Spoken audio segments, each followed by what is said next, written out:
1912 அந்த ஆண்டில் உலகம் வேகமாக மாறிக்கொண்டிருந்தது. புதிய கண்டுபிடிப்புகள், புதிய தொழில்நுட்பங்கள், மனிதன் முடியாதது என்று நினைத்த பல விஷயங்களை சாதித்துக் கொண்டிருந்தான். அந்த நேரத்தில் ஒரு கனவு உலகம் முழுவதும் பேசப்பட்டது. மனிதன் உருவாக்கிய மிகப்பெரிய கப்பல், மிகவும் பாதுகாப்பான கப்பல், ஆடம்பரத்தின் உச்சம். அந்த கப்பலின் பெயர் டைட்டானிக். ஆனால் அதே கப்பல் சில நாட்களில் உலக வரலாற்றின் மிகப்பெரிய கடல் விபத்துகளில் ஒன்றாக மாறும் என்று யாருக்கும் தெரியவில்லை. இன்று நாம் பார்க்க போவது ஒரு கப்பலின் கதையை மட்டுமல்ல, மனிதனின் நம்பிக்கை, அகங்காரம், தொழில்நுட்பத்தின் எல்லை மற்றும் ஆயிரக்கணக்கான மக்களின் வாழ்க்கையை மாற்றிய ஒரு இரவின் உண்மை கதை. 1907 ஒரு முக்கியமான சந்திப்பு நடைபெற்றது. ஒயிட் ஸ்டார் லைன் நிறுவனத்தின் தலைவர் ஜே. ப்ரூஸ் இஸ்மே மற்றும் புகழ்பெற்ற கப்பல் கட்டும் நிறுவனம் ஹார்லாண்ட் அண்ட் வோல்ஃபின் தலைவர் லார்ட் ப்ரீ சந்தித்தனர். அவர்களின் இலக்கு ஒன்று மட்டுமே, உலகம் இதுவரை பார்த்திராத அளவுக்கு பெரிய, அழகான, ஆடம்பரமான ஒரு கப்பலை உருவாக்க வேண்டும். வேகத்தில் அல்ல, பெருமையில் வெல்ல வேண்டும். அதன் விளைவாக உருவான 3 சகோதரி கப்பல்களில் மிகவும் புகழ்பெற்றது RMS டைட்டானிக். டைட்டானிக்கின் அளவு என்ன தெரியுமா? சுமார் 269 மீட்டர் நீளம். அதாவது கிட்டத்தட்ட 3 கால்பந்து மைதானங்களை ஒன்றன் பின் ஒன்றாக வைத்த அளவு. அதன் உயரம் பல மாடி கட்டிடத்துக்கு இணையானது. அதற்குள் மின்தூக்கிகள், ஆடம்பர உணவகங்கள், புகைப்பிடிக்கும் அறைகள், நூலகம், நீச்சல் குளம், உடற்பயிற்சி மையம், குளியல் வசதி. அந்த காலத்தில் அரிதாக காணப்பட்ட பல நவீன வசதிகள் இருந்தன. அதனால்தான் மக்கள் இதை கடலில் மிதக்கும் அரண்மனை என்று அழைத்தனர். 1912 ஏப்ரல் 10 சவுத்தாம்ப்டன் துறைமுகம். அன்று ஆயிரக்கணக்கான மக்கள் அங்கு கூடியிருந்தனர். சிலர் அமெரிக்காவில் புதிய வாழ்க்கையை தொடங்க போகிறார்கள், சிலர் தொழில் காரணமாக பயணம் செய்கிறார்கள், சிலர் சுற்றுலாவிற்காக வந்திருந்தனர். குழந்தைகள் உற்சாகமாக கப்பலை பார்த்து கொண்டிருந்தனர். தாய்மார்கள் கண்ணீருடன் விடை பெற்றனர். புகைப்பட கலைஞர்கள் அந்த வரலாற்று தருணத்தை பதிவு செய்தனர். யாருக்கும் தெரியவில்லை, இந்த விடைபெறுதல் பல குடும்பங்களுக்கு கடைசி விடைபெறுதலாக மாறும் என்று. கப்பல் மெதுவாக துறைமுகத்தை விட்டு நகர்ந்தது. ஆனால் புறப்பட்ட சில நிமிடங்களிலேயே ஒரு சிறிய சம்பவம் நடந்தது. டைட்டானிக் அருகில் நங்கூரமிட்டிருந்த SS நியூயார்க் என்ற கப்பல் டைட்டானிக்கின் மிகப்பெரிய அளவால் உருவான நீரில் இழுப்பு சக்தியால் அதன் கட்டுப்பாட்டை இழந்து டைட்டானிக்கை நோக்கி நகரத் தொடங்கியது. சில நிமிடங்கள் பதற்றம். அதிர்ஷ்டவசமாக பெரிய மோதல் எதுவும் நடக்கவில்லை. ஆனால் சிலர் பின்னர் இதை ஒரு கெட்ட சகுனம் என்று கூறினார். அடுத்த சில நாட்கள் பயணிகள் மகிழ்ச்சியாக இருந்தனர். முதல் வகுப்பில் இசை, விருந்து, நடனம். 2ஆம் வகுப்பில் குடும்பங்கள். 3ஆம் வகுப்பில் புதிய வாழ்க்கையை கனவு கண்ட மக்கள். அனைவருக்கும் ஒரு பொதுவான உணர்வு, நாம் உலகின் மிக பாதுகாப்பான கப்பலில் இருக்கிறோம். ஆனால் அவர்களுக்கு தெரியாமல் வட அட்லாண்டிக் பெருங்கடலில் மாபெரும் பனிப்பாறைகள் அவர்களை நோக்கி மிதந்து கொண்டிருந்தன. ஏப்ரல் 14 அந்த நாள் முழுவதும் பல கப்பல்கள் ரேடியோ மூலம் ஒரு முக்கியமான எச்சரிக்கை அனுப்பின. முன்னால் ஐஸ்பெர்குகள் அதிகமாக உள்ளன. ஒரு முறை, 2 முறை, 3 முறை மீண்டும் மீண்டும் எச்சரிக்கை வந்தது. சில செய்திகள் பதிவு செய்யப்பட்டன, சில செய்திகள் தாமதமானது, சில செய்திகள் அவசரமல்ல என்று கருதப்பட்டதாக வரலாற்று ஆய்வுகள் கூறுகின்றன. ஆனால் டைட்டானிக் தனது வேகத்தை பெரிதாக குறைக்கவில்லை. 11:39 கடல் கண்ணாடியைப் போல அமைதியாக இருந்தது. வானில் நிலவொளி மிக குறைவு. காவல் கோபுரத்தில் நின்ற 2 மாலுமிகள் இருளை உற்று பார்த்து கொண்டிருந்தனர். திடீரென்று அவர்களில் ஒருவர் தூரத்தில் ஒரு கடுமையான உருவத்தை பார்த்தார். அடுத்த நொடியில் அவர் முழு சத்தமாக கத்தினார். காவல் கோபுரத்தில் இருந்த மாலுமி ஃபெட்ரிக் ஃப்ளீட் கத்திய அந்த ஒரு வார்த்தை டைட்டானிக் கப்பலில் இருந்த 2200க்கும் மேற்பட்ட மக்களின் விதியை மாற்றியது. அந்த நேரத்தில் பனிப்பாறை வெறும் சில 100 மீட்டர் தூரத்தில் மட்டுமே இருந்தது. அது இருளில் ஒரு கருப்பு சுவரை போல தோன்றியது. உடனடியாக காவல் கோபுரத்திலிருந்து கட்டுப்பாட்டு அறைக்கு ஒரு தொலைபேசி அழைப்பு. Iceberg right ahead. அந்த செய்தி சில நொடிகளில் பாலத்தில் இருந்த முதல் அதிகாரி வில்லியம் மர்டர்ச்சை அடைந்தது. அவர் யோசிக்க நேரம் கூட இல்லை. ஹார்டே ஸ்டார்போர்ட் என்று கட்டளையிட்டார். அந்த காலத்தில் பயன்படுத்தப்பட்ட கப்பல் கட்டளை முறையின்படி அது கப்பலை இடதுபுறமாக திருப்பும் நடவடிக்கையை தொடங்கும். அதே நேரத்தில் இயந்திரங்களுக்கு வேகத்தை குறைக்கவும் பின்னோக்கி செயல்படவும் உத்தரவுகள் அனுப்பப்பட்டன. மாபெரும் கப்பல் மெதுவாக திரும்பத் தொடங்கியது. ஆனால் இயற்கை அதைவிட வேகமாக நகர்ந்து கொண்டிருந்தது. இரும்பு உரசும் சத்தம். பல பயணிகள் என்ன சத்தம் இது என்று ஒருவரை ஒருவர் பார்த்தனர். சிலருக்கு சிறிய அதிர்வு மட்டுமே உணரப்பட்டது. யாரும் கப்பல் மூழ்கப் போகிறது என்று நினைக்கவில்லை. சிலர் சிரித்தபடியே மீண்டும் தங்கள் அறைக்குச் சென்றனர். ஆனால் கப்பலின் கீழே கடலுக்குள் நிலைமை முற்றிலும் வேறாக இருந்தது. பனிப்பாறையின் பனி நேரடியாக கப்பலை 2 துண்டாக வெட்டவில்லை. அதற்கு பதிலாக அதன் வெளிப்புற இரும்பு தகடுகள் பல இடங்களில் சேதமடைந்தன. அந்த சேதம் வழியாக குளிர்ந்த கடல் நீர் வேகமாக உள்ளே வரத் தொடங்கியது. ஒரு பகுதி, 2 பகுதிகள், 3, 4, 5 ஒன்றன்பின் ஒன்றாக நீரால் நிரம்பின. கப்பலின் வடிவமைப்பின்படி 4 பகுதிகள் வரை நீர் புகுந்தாலும் டைட்டானிக் மிதந்து இருக்க முடியும். ஆனால் 5க்கும் மேற்பட்ட பகுதிகள் பாதிக்கப்பட்டிருந்தன. அதை பார்த்த வடிவமைப்பாளர் தாமஸ் ஆண்ட்ரூஸ் அமைதியாக கணக்கிட்டார். சில நிமிடங்கள் கழித்து அவர் கேப்டன் எட்வர்ட் ஸ்மித்தை பார்த்து மெதுவாக சொன்னார், "கேப்டன், இந்த கப்பலை இனி காப்பாற்ற முடியாது." அந்த வார்த்தைகள் அந்த இரவின் மிக கொடூரமான உண்மையாக மாறின. கேப்டன் ஸ்மித் சில நொடிகள் பேசவே முடியவில்லை. பல வருட கடல் அனுபவம், நூற்றுக்கணக்கான பயணங்கள். ஆனால் இப்படி ஒரு முடிவை அவர் ஒருபோதும் எதிர்பார்க்கவில்லை. அவர் அமைதியாக கேட்டார், "எவ்வளவு நேரம்?" தாமஸ் ஆண்ட்ரூஸ் பதிலளித்தார், "அதிகபட்சம் 2 மணி நேரம். அதன் பிறகு இந்த கப்பல் முழுவதும் கடலுக்குள் மறைந்துவிடும்." மேலே பயணிகள் இன்னும் அமைதியாக இருந்தனர். சிலர் இசை கேட்டுக் கொண்டிருந்தனர். சிலர் சீட்டு விளையாடிக் கொண்டிருந்தனர். சில குழந்தைகள் தூங்கிக் கொண்டிருந்தனர். அவர்களுக்கு தெரியவில்லை, அவர்களின் காலடிக்கு கீழே ஒவ்வொரு நிமிடமும் ஆயிரக்கணக்கான டன் கடல் நீர் நிரம்பிக் கொண்டிருந்தது. இப்போது கேப்டன் ஸ்மித் வாழ்க்கையின் மிக கடினமான முடிவை எடுக்கப் போகிறார். "அனைத்து லைஃப் போட்டுகளையும் தயார் செய்யுங்கள்." அந்த உத்தரவுடன் டைட்டானிக்கின் உண்மையான சோகக்கதை தொடங்கியது. அந்த இரவு வட அட்லாண்டிக் கடலில் குளிர் அதிகரித்துக் கொண்டே இருந்தது. கப்பலின் உள்ளே யாருக்கும் முழு உண்மை இன்னும் தெரியவில்லை. ஆனால் கேப்டன் எட்வர்ட் ஸ்மித் ஒரு முடிவை எடுத்துவிட்டார். லைஃப் போட்டுகளை தயார் செய்யுங்கள். அந்த ஒரு கட்டளை சிலருக்கு உயிரை கொடுத்தது, பலருக்கு கடைசி நம்பிக்கையையும் பறித்தது. கப்பலில் இருந்த அனைவருக்கும் ஒரு பெரிய பிரச்சினை இருந்தது. டைட்டானிக்கில் இருந்த உயிர்காக்கும் படகுகள் அனைவரையும் காப்பாற்றும் அளவுக்கு இல்லை.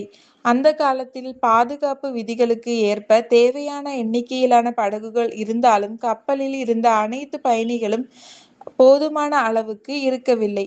மொத்தம் சுமார் 2200 பேர். ஆனால் உயிர்காக்கும் படகுகளின் இடம் இருந்தது சுமார் 1178 பேருக்கு மட்டுமே. அதாவது 1000த்திற்கும் மேற்பட்டவர்களுக்கு ஒரு வாய்ப்பு கூட இல்லை. அதிகாரிகள் குரல் கொடுத்தனர். பெண்களும் குழந்தைகளும் முதலில். பல ஆண்கள் தங்கள் மனைவியின் கையை இறுக்க பிடித்தனர். சிலர் தங்கள் குழந்தைகளை முத்தமிட்டனர். "நீங்கள் போங்கள், நான் அடுத்த படகில் வருகிறேன்" என்று சிரித்தபடியே சொன்னார்கள். ஆனால் அந்த அடுத்த படகு அவர்களுக்கு ஒருபோதும் வரவில்லை. பல லைஃப் போட்டுகள் முழுமையாக நிரப்பப்படாமலேயே கடலில் இறக்கப்பட்டன. ஏன் தெரியுமா? அந்த நேரத்தில் கப்பல் இவ்வளவு வேகமாக மூழ்கும் என்று பலருக்கும் நம்பிக்கை இல்லை. சில அதிகாரிகள் படகுகள் அதிக எடையை தாங்குமா என்று கூட பயந்தனர். அதனால் 60 முதல் 65 பேர் செல்லக்கூடிய படகுகளில் சில நேரங்களில் 25 அல்லது 30 பேர் மட்டுமே சென்றனர். அந்த தவறு பின்னர் நூற்றுக்கணக்கான உயிர்களை பறித்தது. முதல் வகுப்பு, 2ஆம் வகுப்பு, 3ஆம் வகுப்பு. இந்த வேறுபாடுகள் அந்த இரவிலும் மறையவில்லை. சில 3ஆம் வகுப்பு பயணிகள் மேல் தளத்தை அடைய சிரமப்பட்டனர். பல குடும்பங்கள் வழி தெரியாமல் அலைந்தனர். ஆங்கிலம் தெரியாதவர்களும் இருந்தனர். அவர்களின் பயம், அவர்களின் கண்ணீர் யாராலும் மறக்க முடியாத ஒன்று.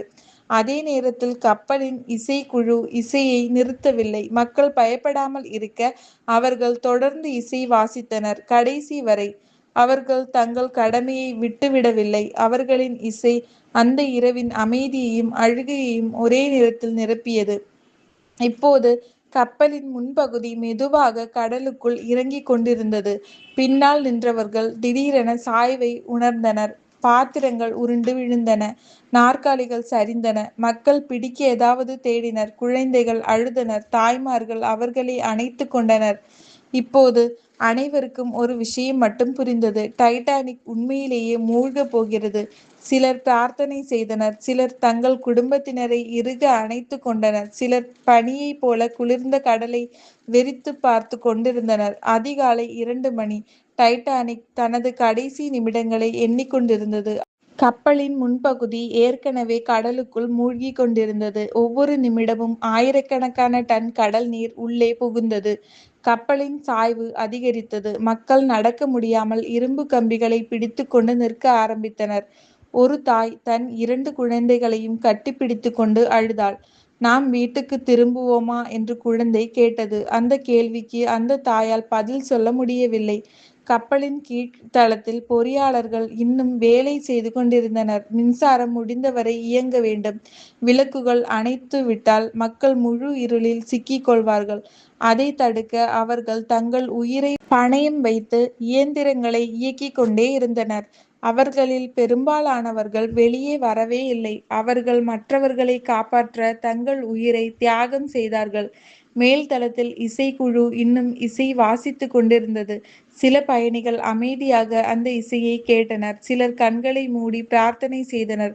அந்த இசை மரணத்தை எதிர்கொண்ட மக்களுக்கு கடைசி ஆறுதலாக இருந்தது. 2:18 ஒரு மிகப்பெரிய சத்தம். கப்பலின் நடுப்பகுதி தாங்க முடியாமல் உடையத் தொடங்கியது. மக்கள் அலறினார்கள். சிலர் கடலுக்குள் விழுந்தனர். பலர் ஒருவரை ஒருவர் பிடிக்க முயன்றனர். ஆனால் அந்த சில நொடிகளில் எல்லாமே மாறிவிட்டது. டைட்டானிக் 2 பகுதிகளாக பிரிந்தது. முன்பகுதி முதலில் கடலுக்குள் மறைந்தது. சில நிமிடங்கள் பின்பகுதி மட்டும் வானத்தை நோக்கி நிமிர்ந்து நின்றது. அந்த காட்சி உயிர் பிழைத்த பலரின் நினைவில் கடைசி வரை இருந்தது. பிறகு அதுவும் மெதுவாக கடலுக்குள் இறங்கத் தொடங்கியது. 2:20 டைட்டானிக் முழுவதுமாக கடலுக்குள் மறைந்தது. ஆனால் உண்மையான சோகம் அதற்குப் பிறகுதான் ஆரம்பமானது. நூற்றுக்கணக்கான மக்கள் பனியைப் போல குளிர்ந்த கடலுக்குள் விழுந்தனர். அந்த நீரின் வெப்பநிலை சுமார் -2°C. சில நிமிடங்களுக்குள் உடல் உணர்வை இழக்க ஆரம்பித்தது. பலரால் நீந்தக்கூட முடியவில்லை. காப்பாற்றுங்கள் என்ற அலறல்கள் இருண்ட கடல் முழுவதும் எதிரொலித்தன. ஆனால் உயிர்காக்கும் படகுகளில் இருந்த பலரால் திரும்பிச் செல்ல முடியவில்லை. அவர்கள் பயந்தார்கள். அனைவரையும் ஏற்ற முடியவில்லை. தங்களுடைய படகும் கவிழ்ந்துவிடும் என்று அந்த முடிவு இன்றுவரை வரலாற்றில் மிகவும் வேதனையான விவாதங்களில் ஒன்றாக இருக்கிறது. சுமார் 1500க்கும் மேற்பட்டோர் அந்த இரவில் உயிரிழந்தனர். சில குடும்பங்கள் முழுவதுமாக அழிந்துவிட்டன. சில குழந்தைகள் பெற்றோரை இழந்தனர். சில பெற்றோர் தங்கள் குழந்தைகளை இழந்தனர். ஒரே இரவில் ஆயிரக்கணக்கான கனவுகள் வட அட்லாண்டிக் கடலில் அடியில் புதைந்தன. 1912 ஏப்ரல் 15 அதிகாலை 4 மணி. வட அட்லாண்டிக் பெருங்கடலில் சூரியன் உதிக்கத் தொடங்கியது. சில மணி நேரங்களுக்கு முன்பு வரை ஆயிரக்கணக்கான மக்களின் சிரிப்பால் நிறைந்திருந்த அந்த கடல் இப்போது அமைதியாக இருந்தது. அந்த அமைதியை உடைத்தபடி ஒரு கப்பல் மெதுவாக நெருங்கியது. அதன் பெயர் RMS கர்பாத்தியா. கர்பாத்தியா டைட்டானிக்கின் SOS அழைப்பை பெற்றவுடன் முடிந்தவரை வேகமாக பயணித்தது. அந்த காலத்திலிருந்த தொழில்நுட்ப வரம்புகளை மீறி ஆபத்தான பனிப்பகுதியை கடந்து வந்தது. ஆனால் அது வந்தபோது டைட்டானிக் ஏற்கனவே கடலில் அடிக்குச் சென்றுவிட்டது. கடலில் மிதந்தது. உடைந்த மரத்துண்டுகள், காலியான உயிர்காக்கும் ஜாக்கெட்டுகள் மற்றும் உயிர் தப்பிய சிலர் மட்டுமே. கர்பாத்தியாவின் மாலுமிகள் ஒவ்வொரு லைஃப் போட்டையும் ஒன்றன்பின் ஒன்றாக ஏற்றத் தொடங்கினர். சில படகுகளில் குழந்தைகள் மட்டும் இருந்தனர். சில பெண்கள் தங்கள் கணவரின் பெயரை அழுதபடி கூறிக்கொண்டிருந்தனர். ஒரு சிறுமி என் அப்பா அடுத்த படகில் வருவார் என்று நம்பிக்கையுடன் காத்திருந்தாள். ஆனால் அவர் ஒருபோதும் வரவில்லை. டைட்டானிக் விபத்திற்குப் பிறகு பல கேள்விகள் எழுந்தன.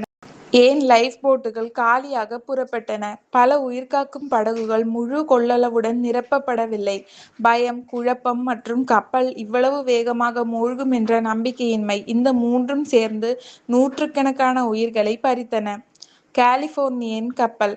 டைட்டானிக்கிற்கு ஒப்பீட்டளவில் இருக்கும் SS கலிபோர்னியன் என்ற கப்பல் இருந்ததாக வரலாற்று பதிவுகள் கூறுகின்றன.